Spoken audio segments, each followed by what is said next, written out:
Hello, everyone. Cole here with our Selkirk United Church midweek message for Wednesday, February 9th, 2022. Thanks for tuning in this week. A couple of things to share with you today. The first is a daily reflection from author and modern day theologian Richard Rohr, who is talking about the South African concept of Ubuntu.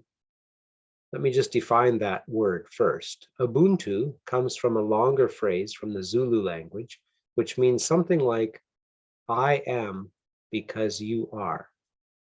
It has to do with our humanity being wrapped up in the humanity of others. Another definition is that a person is a person through other people. So it's all about community and how we are all connected. So a colleague of mine, Anne Beattie Stokes, shared this reflection from Richard Rohr about Ubuntu. But first she said this: I had trouble sleeping last night because I was thinking about the protests happening across Canada.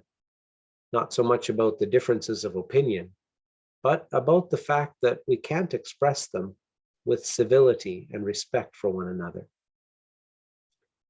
She continues, saying, below is the daily reflection from Richard Rohr, which spoke to my troubled heart as I read it this morning. And then here is Rohr's reflection. He addresses it to members of one diverse family. And he begins by quoting the late Bishop Desmond Tutu, who wrote these words: a person with Ubuntu is open and available to others, affirming of others, does not feel threatened that others are able and good, for he or she has a proper self-assurance that comes from knowing that he or she belongs in a greater whole and is diminished when others are humiliated or diminished. That came from Desmond Tutu in his book, No Future Without Forgiveness. Tutu's granddaughter, author and activist Mungi Ngomani, follows the passion of her recently deceased grandfather, believing that Ubuntu provides a unifying and hopeful vision for our diverse world. She says, Ubuntu is a way of life from which we can all learn. Originating from a Southern African philosophy, it encompasses all our aspirations about how to live life well together. We feel it when we connect with other people and share a sense of humanity, when we listen deeply and experience an emotional bond, when we treat ourselves and other people with the dignity they deserve. She continues, saying, I was raised in a community that taught me Ubuntu as one of my earliest lessons. My grandfather, Archbishop Desmond Tutu, explained the essence of Ubuntu as, my humanity is caught up, is inextricably bound up in yours.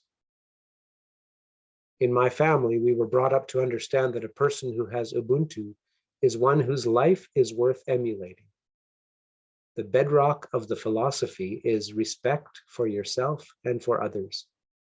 So if you are able to see other people, even strangers, as fully human, you will never be able to treat them as disposable or without worth. Ubuntu teaches us to also look outside ourselves to find answers. It's about seeing the bigger picture, the other side of the story.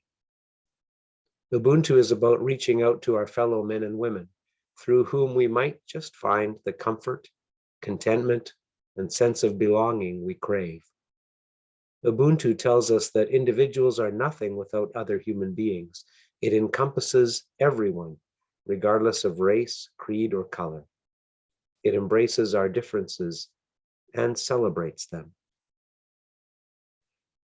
Richard Rohr goes on to say, Desmond Tutu taught that Ubuntu celebrates our diverse interdependence and is related to the wholeness or peace that Jesus brings. We find that we are placed in a delicate network of vital relationship with the divine, with my fellow human beings, and with the rest of creation. We are meant then to live as members of one family, the human family, exhibiting a rich diversity of attributes and gifts in our differing cultures, as members of different races and coming from different milieus, and precisely because of this diversity, made for interdependence. The peace we want is something positive and dynamic. In the Hebrew, it is called shalom, which refers to wholeness, integrity.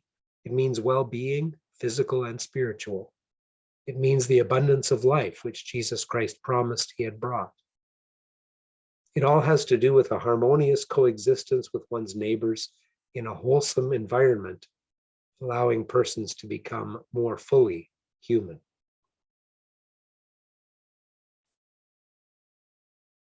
So I read that this week, and first of all, I liked it. Shalom, Ubuntu, community, interdependence, all good concepts, all positive for us to embrace and celebrate and try to live into.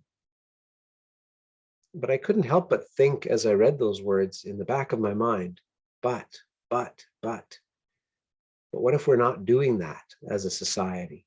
What if it's not working? What if people just aren't embracing the other? What if it's spiraling downward into divisive behavior, lack of trust, hatred, anger, nobody listening to the other side or looking for the good, just looking to fight and point to where they're wrong?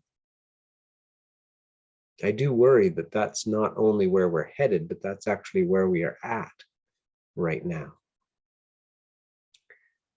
But then I remembered that what's unfolding on the news every night, as important and as real as it isn't the only reality that we're living in day to day, moment by moment. It's part of the reality of our lives right now, for sure, but it's not the totality of it. The truth of what's happening in Ottawa and at the Manitoba legislature and in Windsor and in southern Alberta and in many other specific locations across the continent and around the world doesn't change the fact that I can sit here in relative peace and safety in the comfort of my own home in Studio B and share some words with all of you good people. And it doesn't change the fact that I had a very nice walk this morning, trudging through the deep snow, getting some exercise, breathing in the fresh air, getting to spend some time with my wife and my dog and just enjoying the beauty of nature around us, snow and trees and snow and rabbits and snow and squirrels and snow and snow. And it doesn't change the fact that we have so many of those moments every day when the other harsh realities that we're all dealing with right now cannot interrupt, cannot interfere or disturb us. Because even in the midst of the painful realities of life, God still sends us moments of peace, moments of blessing, laughter, joy, love. And those things cannot be taken away completely by any other reality. So as much as I worry about some of the things that we're going through right now, and I do, I still have lots of room in my heart and in my mind and in my soul for the blessings.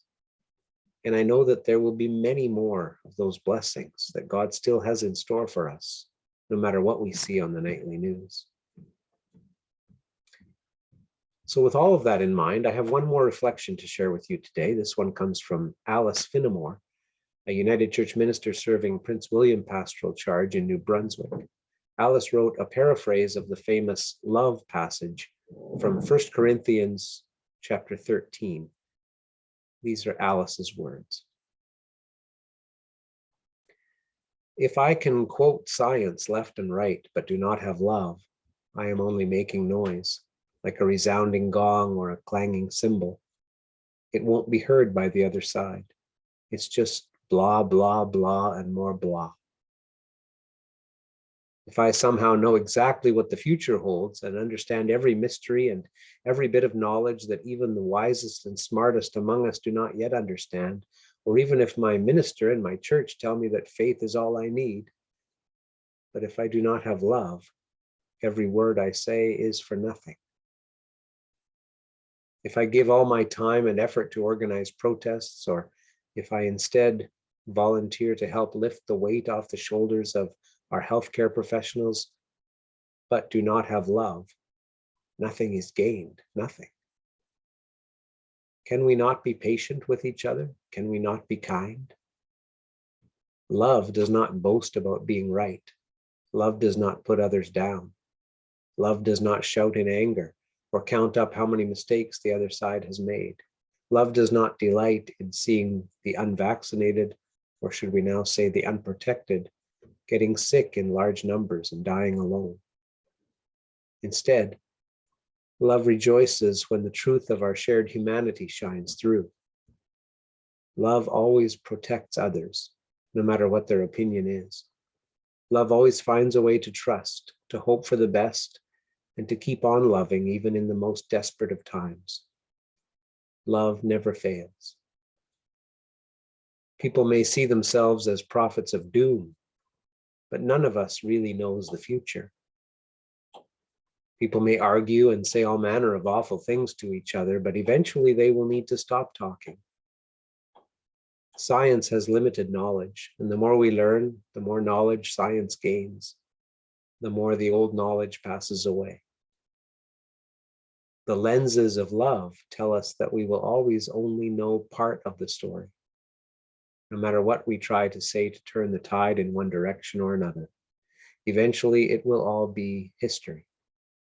Eventually, we will be able to look back and perhaps untangle the truths from the exaggerations.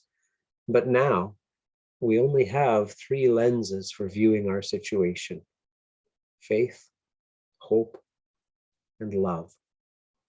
But the greatest of these is love. That was from Reverend Alice Finnemore. And I think I will leave it at that for this week and let love have the final word. Until next time, blessings to you all, and keep safe, everyone. Bye for now.